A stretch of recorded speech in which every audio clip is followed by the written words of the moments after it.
Alienated by his family after he is blamed for an incident involving his brother, Takeshi's only solace is in his girlfriend, Kurumi. One day he encounters a girl named Mui, and his life is changed forever as he's thrust into the world of magic. When he arrives at school, he finds a girl named Mui collapsed on the ground. Upon bringing her to the infirmary, she becomes confused and turns hostile.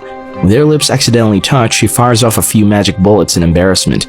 Suganashi appears in the infirmary, accompanied by a group known as the Ghost Trailers. Mui explains that Suganashi is her brother, but his memories are altered. Takeshi tries to escape with Mui, but Suganashi freezes the window shut. Oigami confronts them and Takeshi draws his boken. Takeshi gets the better of Ogami, but his boken eventually shatters. Takeshi suddenly manifests evasion magic in his eye, allowing him to see through Oigami's next move. Using this, he has Oigami's great sword crash through the window, allowing him and Mui to escape. Suganashi orders them to capture Mui, but Hotaru runs into Ida, one of Takeshi's friends. Mui explains that she accidentally turned into a magician. She elaborates that all humans inherently have magic that lays dormant, but exposure to magic can awaken it. Magicians usually hide themselves from society, but groups like the Ghost Trailer go against this. Oigami and Ushiwaka find them, just as Kurumi appears. However, she's more preoccupied with Takeshi's relationship to Mui. Ushikawa attacks Mui, but when Kurumi provokes him, he directs his anger toward her instead.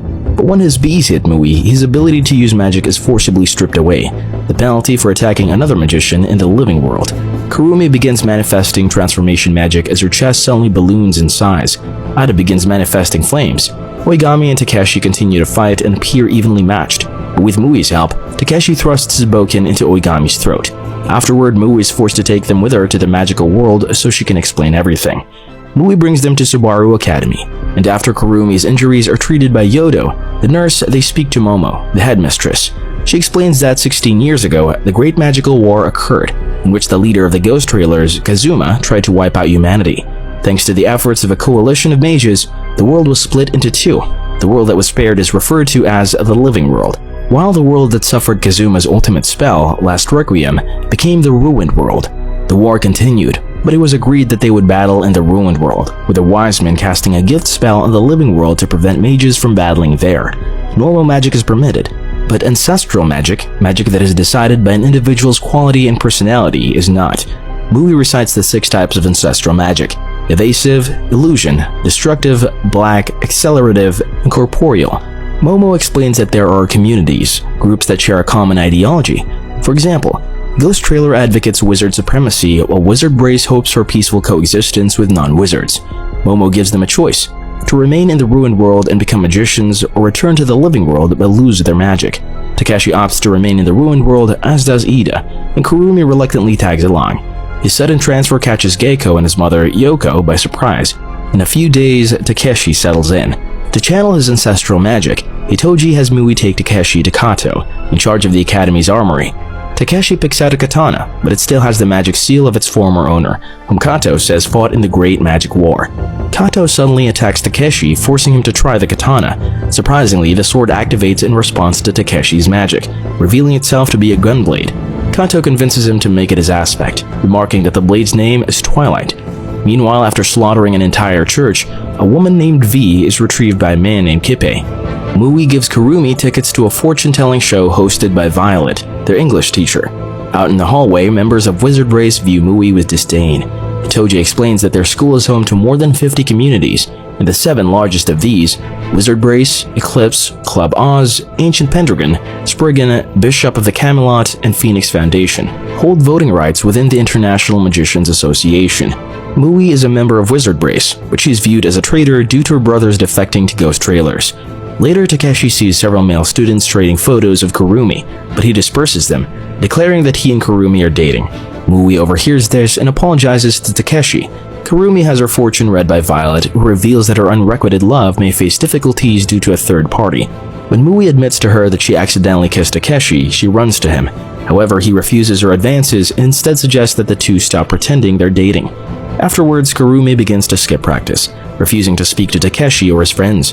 Mui thinks it is her fault, but Takeshi reassures her otherwise. But Kurumi sees them talking from afar and she gets a sinking feeling in her stomach. When another male student tries confessing to Kurumi, he accidentally touches her, causing her to relive a past trauma. Takeshi intervenes and he and Kurumi reconcile. Kurumi's beauty always attracted admirers, but after one bad interaction with a stalker, the pair decided to enter a fake relationship to dissuade further trouble. Meanwhile, Geiko decides that it's time he and his brother made up. 2 years ago, Geiko was enraged to learn that Kurumi, the girl he liked, is dating Takeshi. During a confrontation, Geiko is accidentally hit by a car, and the incident is blamed to Takeshi. Later, Kurumi lets Takeshi keep one of the photos he retrieved. She wonders if Takeshi really reconciled with her of his own volition, or because Mui asked him to. The question remains, who does he really like? Mui asks Violet to help her and find her brother, and she uses her divination to find out. The next day, Mui tells the others that Kurumi never came home last night, only leaving behind a map. They bring this to Hitoji's attention, but he says he cannot sanction a rescue since the director is away. Ignoring his friend's warnings, Takeshi decides to look for Mui. His decision alienates Kurumi, but ultimately, both she and Ida tag along. They sneak into a portal to the ruined world, where a concierge, responsible for overseeing transport between worlds, warns them to remain inside of her barrier. They ignore her warnings. Meanwhile, Mui is led to a trap by Tsugunashi, who intends to capture her. Despite reminding him of the white glove she gave him on his birthday, he remembers nothing, and he chokes her unconscious. Seeing this, Takeshi charges Tsugunashi, who responds with a hail of ice, freezing Ida in the process. Takeshi tries to free Ida, but he tells him to focus on rescuing Mui. Though Takeshi is not aware of it, he saved Ida's sister in the past, which he is grateful for to this day. Takeshi denounces Tsugunashi's actions, while the latter laughs that Takeshi can't cast Liberate, which makes him unlikely to dodge his next attack. But Takeshi uses shards to shatter Ida's ice prison. Takeshi tells Ida to do the thing while he buys them time. With the skin of his teeth, Ida charges the shell in time and tosses it towards Takeshi, who uses it with Twilight to blast Tsugunashi. When the smoke clears, Kippei arrives to retrieve Ida, and he invites Takeshi to join them. However, Subaru Academy helicopters appear on the horizon, and Kippei is forced to retreat. Momo scolds Takeshi and his accomplices, but they're not willing to promise they won't do it again. Impressed by their will to help Mui, she decides to give them a chance. Meanwhile, Kippei instructs V, revealed to be Violet, to find the wielder of Twilight.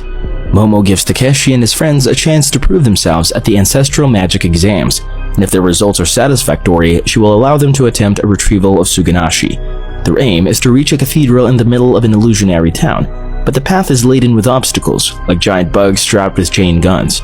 Takeshi encounters Oigami, who appears to have no memory of their encounter. Momo and Itoji watch from above, revealing it was the latter who rewrote his memories, since they need every last mage they can get. The magic exams are conducted on several levels, but when Violet and other trailers infiltrate the exam building, the floors on each level begin to disappear, sending Takeshi tumbling down below. He meets up with his friends and Kurumi recounts her meeting with Oigami. They decide to continue the exam anyway, but the magic-enhanced golem blocks their path. But Takeshi and Ida perform their combo attack again, and the golem is destroyed. Satisfied with the results of their operation, Violet pulls out. As Momo deals with the aftermath, she decides to give Takeshi and his friend a chance to participate in the Tsugunashi retrieval operation. Meanwhile, Takeshi refuses to return to the living world with Kurumi for New Year's. She decided to go back alone, and she meets Geiko, who says that she no longer has to put up with a fake relationship because he'll be transferring to their school next year. Meanwhile, Takeshi brings Mui to her room after he realizes she has a fever, but secretly, Violet retrieves a hair sample from him. In her feverish delirium, Mui becomes overly physical with Takeshi, which Kurumi has the displeasure of witnessing, and she kicks them both out. She runs off into the library where, surprisingly, Oigami comforts her. Confused, she runs off again, still mad at Takeshi. Takeshi sees her running away, and as tension runs high, the operation to retrieve Tsugunashi is slated for February. Momo gives Mui a special bullet containing sealing magic, which will capture Tsugunashi without injury. She then conjures a portal, bringing Oigami and Hotaru. Kippei is there, waiting with Tsugunashi. Oigami and Hotaru were brought as hostages to return to the trailers to draw them out. Oigami gives Kurumi a red pendant before being taken away with a reluctant Hotaru. As Momo leaves to deal with Kippei, the rest are left to face Tsugunashi. However, even with the magicians Yodo brought, Tsugunashi makes short work of him, and he escapes. Mui, Takeshi, and Ida chase after him. Momo fights her former teammate Kippei, eager to avenge her fallen comrade, Mitaka. Kippei's magic allows him to melt anything he looks at within a given time. As he lays eyes on Momo, he gives a 13-minute countdown. Momo catches Kippei off guard by using her portal magic, tossing him into a room she prepared beforehand. But to her shock, he manages to escape. Kippei hints that Momo is fighting for something entirely different because Kazuma, the leader of the Ghost Trailers, will soon awaken and her atrocities during the war will be brought to light. Momo uses her final spell, Space Arc, to attempt to suck in Kippei before the melting spell defeats her, but Kippei wins out, and Momo falls into Tokyo Bay. Takeshi and his friends track Suganashi to his ice palace. Due to a miscommunication, Takeshi and Ida's combination spell misfires. Mui forges ahead alone, as Takeshi asks Ida to blast him out of the ice. Mui makes one final appeal to Suganashi, but he refuses to listen. Takeshi and Ida arrive just in time, but strangely, as Mui begins to cry, tears also stream down Suganashi's face. Using the special bullet, Mui fires her gun at her brother. Momo is revealed to have barely survived, but Yodo tells her not to worry. She'll personally give her sponge baths every day. Meanwhile, Suganashi's memory is restored, and the two siblings happily embrace. At a trailer meeting, Kippe introduces his new candidate. After Takeshi recovers from a nightmare involving Karumi being killed, his sword, Twilight, transforms into a girl. The next day, Mui gives Takeshi some chocolate, which her brother teases her about. Karumi gives him some too, and she insists on marshmallows from Telmar, so they agree to go together. Takeshi has another dream about Mui tripping into a plate of pudding, and as he walks out to clear his head, he meets Suganashi, who suggests he visit Yodo if the nightmares continue. Takeshi is shaken to learn that Mui did the trip while chasing pudding. He goes to see Yodo, who sees a girl feeding on his magic as he sleeps. She explains that these nightmares are prophetic visions. Furthermore, she tells him to stop keeping Twilight by his bedside. If things continue, it will consume his magic until he dies. However, when Takeshi disobeys this order again, Momo tells him to either comply or surrender Twilight. When he insists on needing Twilight, she respects his will and decides to help him. She has Yodo to put him into a deep sleep where he will battle with a physical manifestation of Twilight inside his sword. Mui will join him as support. Before they begin, Momo tells him that the relationship between an aspect and its owner is that of a parent and child. When he enters his dream world, his thoughts wander, and Mui is placed in a swimsuit. Afterwards, he sees a vision of his mother who warns him about Geiko. The scenery soon changes and Twilight's incarnation appears before him. Twilight's swords drains the magic out of its victims until they die, and when she attacks Mui, her magic slowly drains out. Takeshi realizes that Twilight is just like him. All he wanted was for his mother to acknowledge him. He bestows upon Twilight a new name, Eterna, and the incarnation is appeased. Meanwhile, Geiko tells his mother that he got into the high school he wanted, and she congratulates him without looking him in the eye. A month later, Takeshi dines with a Karumi at a cafe. She's anxious about being in her second year, but he promises to protect her no matter what. A new school year begins in April. Takeshi and Karumi help to welcome the new students and are surprised to meet Futaba, Ida's sister. Ida explains that after an argument, he accidentally used his magic on her, causing her to become a magician. But that isn't the only surprise. Takeshi and Karumi are stunned to see Geiko. Takeshi is pleasantly surprised that Geiko took the initiative to reconcile, and the two brothers get along again. One day, Hitoji tells Takeshi that something is strange about Geiko, and he advises him to act as a role model for his little brother. That evening, Takeshi wakes up from a nightmare involving a vengeful Geiko. He sees Kippe on the windowsill, but he has not come for a fight. Rather, he's here to give Takeshi a history lesson from his perspective. In the Middle Ages, Wizard Brace was a tyrannical group that used extreme measures to monopolize the use of magic. He talks about Kazuma, one of his best friends alongside Tsukiyomi. Kazuma refused to join Wizard Brace, asserting that his right to use magic is his alone. The administrator at the time threatened to kill his parents if he refused, but in a rage, Kazuma used Requiem, killing him. Not long after, his parents were found murdered. This drove Kazuma to create ghost trailers, to shield other magicians who were similarly threatened. During the Great Magic War, Kazuma killed Tsukiyomi, who was trying to protect Yoko, his lover, and Takeshi's mother. Kippe hopes that by revealing this information, Takeshi can be won over to his side. Takeshi refuses to hand over Eterna, which is revealed to be his mother's old sword. Kippe tells him to use his strike vision, and to talk to Momo if he wants to learn more. Takeshi reaches out to him again, but it was seemingly all a dream. The next day, Takeshi confirms with Momo that his mother was indeed one of the Great 15 magicians. When he asks who killed Kazuma's parents, his eye sees something terrifying, and he runs out. Momo notices this and suspects that Takeshi met with Kippe. Meanwhile, Kippe sees Kazuma rousing from his sleep, and Violet estimates that he will fully awaken on June 15th. Kazuma awakens, signaling the start of the Second Great Magic War. Takeshi's eye senses an incoming attack, and he saves his class from a dragon. Takeshi thinks of his brother and he leaves to look for him with Karumi. As Ancient Pendragon joins forces with the Trailers, the school quickly devolves into chaos. Ida is injured while looking for his sister, while Suganashi defends Mui from traitors. A three-man cell from the Ancient Pendragon attacks Momo. They combine their powers to create a pocket atmosphere to suffocate her to death, but Momo manages to break through the magic by exploiting a weak spot, and she sucks them all into a black hole. When she sees Violet siding with the traitors, she remarks, "You're fired." Violet calls upon a wyvern to crush Momo, knocking her out of the fight. Mui and Suganashi carry an injured Ida to the infirmary, where neither Nei nor Yudu have any idea what's going on. Takeshi and Kurumi run into Geiko, but Takeshi's strike vision warns him that Geiko is a ghost trailer. Takeshi has Kurumi behind him, but Geiko's magic, Angel Hunt, allows him to effortlessly beat Takeshi into the ground, far surpassing his strike vision in terms of speed. Kurumi cries for him to stop, but Geiko says that it is his God-given right to punish Takeshi. Geiko activates his ancestral magic, turning him into an angel, and he performs a killer air juggle that leaves Takeshi bloodied on the ground. Kurumi attempts to resuscitate him, but Geiko knocks her out to bring her into the trailers. He also takes Twilight, leaving Takeshi alone on the ground. Violet appears over Takeshi just as Eterna shows him a vision of Geiko killing his mother.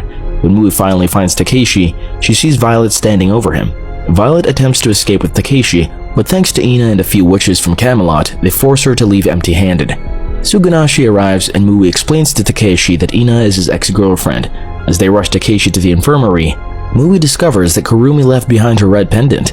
When Takeshi awakens, he learns he is at Camelot's medical facility in the living world, and he has been unconscious for 3 days. A distressed Ida reveals that his sister was taken by the Specialized Magic Agency, an organization that examines highly valuable magic. Suganashi and Ina enter, still without news about Momo's condition. Takeshi insists on saving Kurumi, but they tell him without any leads, they are still unable to act. That evening, Takeshi overhears Ina telling Suganashi that Camelot is a woman-only community. They want Takeshi out. However, Suganashi says that if Takeshi is sent back to the academy now, he will surely be pressed into battle. Ina agrees to do what she can. Meanwhile, Kazuma signals the beginning of his Great War. Kippe kills the wise man, removing his gift, Spell from the World, allowing magicians to do battle in both the living and ruined worlds. When Takeshi learns of what has happened, he asks to visit his house, and Ina volunteers to escort him. When they arrive, she gives Yoko a letter asking her to train Takeshi. Yoko is hesitant at first, but when she sees the ring attached to the letter, she agrees. Yoko, satisfied with Takeshi's goal to protect Kurumi, begins harshly training him in earnest. Secretly, Yoko's own life force is put on the line, since the ring drains her energy to allow her to use magic, even if she is no longer a magician. Later, Mui gives Takeshi the pendant, explaining that it allows one to teleport into the trailer's hideout. She apologizes for not giving it before, but Takeshi reassures her that he wasn't ready for it back then, but he won't run off to his death this time either. Meanwhile, Kurumi awakens and she finds her body to be that of Takeshi's.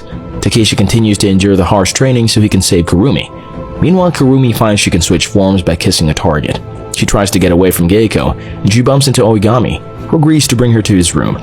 He reveals that his memories as a trailer are back, but he has retained those he gained while in Wizard Race. As Otaru enters the room, Kurumi begs them to help her return to Takeshi.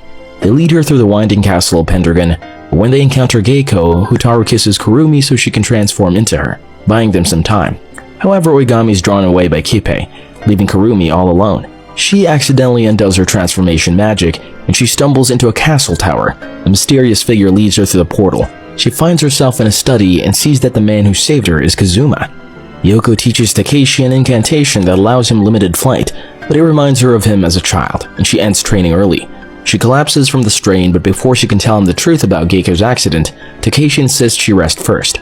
Although he never learned what his mother wanted to tell him, Takeshi is confident that he has gained sufficient strength. Mui and Ida join him as he infiltrates the trailer's base, but as soon as they emerge from the portal, Oigami and Hotaru are there waiting for them. Hotaru attacks Ida, but he hasn't been slacking off either, and he uses his blast finger to destroy Hotaru's syringe, before knocking her out with a headbutt. Takeshi is now on equal terms with Oigami, but when the latter protects himself with a seemingly impenetrable barrier, Takeshi combines his magic with Mui's, and their attack successfully breaks through. Defeated, Oigami recounts what happened between him and Kurumi, but he has not seen her since they separated. But what Takeshi did not know at the time was that Kurumi was learning the truth behind the war, a truth nobody could have expected. Takeshi returns home using his last dream as a sign. When he arrives, Geiko has already killed his mother. Geiko uses Twilight, now in chains, to attack Takeshi, but he soon pulls her out. He reveals the truth behind the incident 3 years ago. Yoko asked the former Camelot leader to kill him, but when it failed, she couldn't bear to hurt him again. However, neither knew the reason behind it. As Yoko breathes her last, she recalls the first prophetic dreams she experienced when she still possessed Twilight. What she saw frightened her, so she mustered her courage to kill Geiko. Geiko and Takeshi realize the two will never see eye to eye, so the two brothers activate their ultimate magic, Nephilim and Crisis Edge. As they battle high in the sky, Wizard Brace and the Ghost Trailers also appear. Seeing that they are at a stalemate, Geiko tricks Takeshi by appealing to his brotherly love, when in truth, he just wants to land a cheap shot. However, Kurumi throws her body to defend Takeshi, and she's mortally wounded.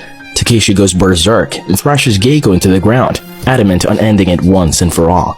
Meanwhile, Kazuma heals Yoko's wounds and Violet asks him if he is feeling nostalgic.